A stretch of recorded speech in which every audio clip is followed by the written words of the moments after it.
भारत के बिहार राज्य में स्थित एक अनोखा जिला जिसका नाम जहांआरा बेगम के नाम पर रखा गया था, जो कि मुगल सम्राट शाहजहां की पुत्री थी।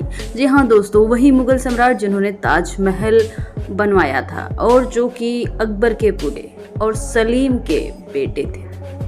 ये क्षेत्र ऐतिहासिक रूप से मगध साम्राज्य का हिस्सा रहा है। बौद्ध, मौर्य और गुप्त काल में इसका वर्चस्व बहुत ज्यादा रहा था। स्वतंत्रता संग्राम में भी इसने अपनी अहम भूमिका निभाई थी। जहानाबाद बिहार के दक्षिण मध्य भाग में स्थित है। गंगा नदी के दक्षिण और सोन नदी के उत्तर में बसा हुआ जिला है। इसके साथ ही यहाँ पर वर्षा ठीक ठाक होती है और टेम्परेचर 40 डिग्री के आसपास हाईएस्ट होता है। इसके साथ ही यहाँ पर उत्तर में पटना, दक्षिण में गया, पूर्व में नालंदा, पश्चिम में अरवल जिले आते हैं। इसके साथ यहाँ पर तहसील की बात की जाए तो 7 प्रखंड है, जिसमें जहानाबाद, मखदूमपुर, घोसी, काको, हुलासगंज, मोदनगंज और रत्नी फरीदपुर आते हैं। साक्षरता 66.8% है 2011 के आंकड़ों के हिसाब से। पुरुषों की साक्षरता महिलाओं से अधिक है। इसके साथ पॉपुलेशन यानी कि जनसंख्या की बात की जाए तो 2011 के अकॉर्डिंग 11,25,000 के आसपास की है, जो कि ठीक ठाक अनुपात मालूम पड़ता है। इसके साथ ही लिंगानुपात यानी 1000 पुरुषों पर 918 महिलाएं। क्षेत्रफल 932 वर्ग किलोमीटर है। दाड़ा नदी, फाल्गु नदी और मोहर नदियां यहाँ पर बहती है। मुख्य रूप से यहाँ मगही बोली जाती है। सरकारी कामकाज के लिए हिंदी का प्रयोग होता है। उर्दू भी कई इलाके में बोली जाती है।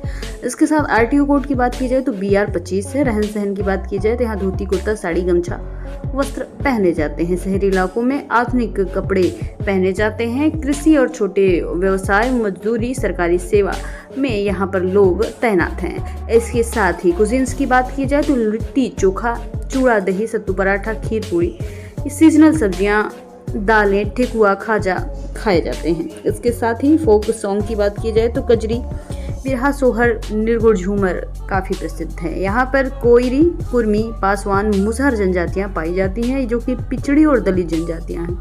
हालांकि ये इलाका बहुत ज़्यादा जनजाति बहुल नहीं है। इसके साथ ही यहाँ यदि आप आते हैं तो कुछ जगहों को मिस मत कीजिएगा, जिसमें नंबर 1 पे आता है बराबर की गुफा। बराबर गुफाएं भारत की पुरानी रॉक पेंटिंग चट्टानों के लिए प्रसिद्ध है, जो कि काटकर बनाई चट्टानों की पेंटिंग है। यहाँ मौर्य सम्राट अशोक के काल में 3वीं शताब्दी ईसा पूर्व की है। यहाँ पर 4 गुफाएं हैं। कर्ण चौपार, लूमस ऋषि, सुदामा, विश्वकर्मा गुफा। गुफाओं की दीवारें चिकनी पॉलिश की हुई हैं, जिससे आवाज़ गूंजती है। ये गुफाएं आजीवक संप्रदाय से जुड़ी हैं, जो उस समय एक धार्मिक केंद्र रहा है। सुदामा गुफा में अशोक द्वारा खुदवाया गया शिलालेख है। इन गुफाओं की वास्तुकला और शिल्पकला बेजोड़ है। ये गुफाएं ट्रैकिंग, ऐतिहासिक अध्ययन और फोटोग्राफी के लिए आदर्श है। बराबर पहाड़ियों पर स्थित यह स्थान प्राकृतिक प्रेमियों को आकर्षित करता है। यह स्थल जहानाबाद से 24 किलोमीटर की दूरी पर स्थित है। अगला जो स्थान इसे नागार्जुनी गुफाएं के नाम से जाना जाता है। ये गुफाएं बराबर हिल्स के पास स्थित हैं और अशोक के पुत्र दशरथ द्वारा बनवाई गई थी। नागार्जुन के 3 गुफाएं हैं, वेदांतिका, गोपिका और वैप्यका। इन गुफाओं में आजीविक संप्रदाय से जुड़े शिलालेख मिलते हैं। दीवारों पर उकेरे गए संस्कृति और पाली के लेख इतिहास पर अमूल्य हैं। यहाँ की चट्टानें विशेष स्थापत्य कला और शिल्पकला देखने लायक हैं। नागार्जुनी और बराबर के साथ ऐतिहासिक धरोहर को देखा जाए तो बहुत सुंदर लगता है। अगला जो स्थान है इसे दरियापुर मंदिर के नाम से जाना जाता है। ये एक प्राचीन और विशाल मंदिर है, जो जहानाबाद के दरियापुर गांव में स्थित है। मंदिर हिंदू स्थापत्य कला का बेजोड़ नमूना प्रस्तुत करता है। ये जिला मुख्यालय से 12 किलोमीटर दूर है। अगला स्थान इसे मखदूमपुर दुर्गा मंदिर के नाम से जाना जाता है। ये मंदिर दुर्गा मंदिर के नाम से जाना जाता है, मखदूमपुर क्षेत्र में है। मंदिर का माहौल काफ़ी भक्तिभाव और श्रद्धा से भरपूर है। नवरात्रि में यहाँ विशेष मेले और पूजन का आयोजन होता है। अगला जो स्थान इसे घोसी जामा मस्जिद के नाम से जाना जाता है। ये मस्जिद घोसी प्रखंड में स्थित है और ऐतिहासिक महत्व रखती है। मस्जिद की वास्तुकला बेजोड़ है। ये मस्जिद मुस्लिम धार्मिक केंद्र का प्रतीक माना जाता है। ईद और रमजान में भारी भीड़ होती है।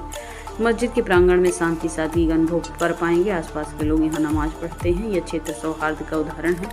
मस्जिद के आसपास बाजार सक्रिय है। पुराने पत्थरों और शिलालेखों का इतिहास देखने को मिलता है। मस्जिद पर्यटन और संस्कृति की दृष्टि से काफ़ी भव्य है। स्थानीय मेले और उत्सवों का आयोजन होता है। यहाँ पर आप ग्रामीण पर्यटन स्थल देख पाएंगे, जहाँ पर खेती, पशुपालन, हस्तशिल्प, मिट्टी के घर, आम के बाग, मड़ई का दृश्य आप देख पाएंगे, जो एक अद्भुत गांव के दृश्यों में अद्भुत दृश्य मालूम पड़ता है। दोस्तों, इतना छोटा भी नहीं है जहानाबाद की आपको हम एक वीडियो में सब कुछ दिखा दें।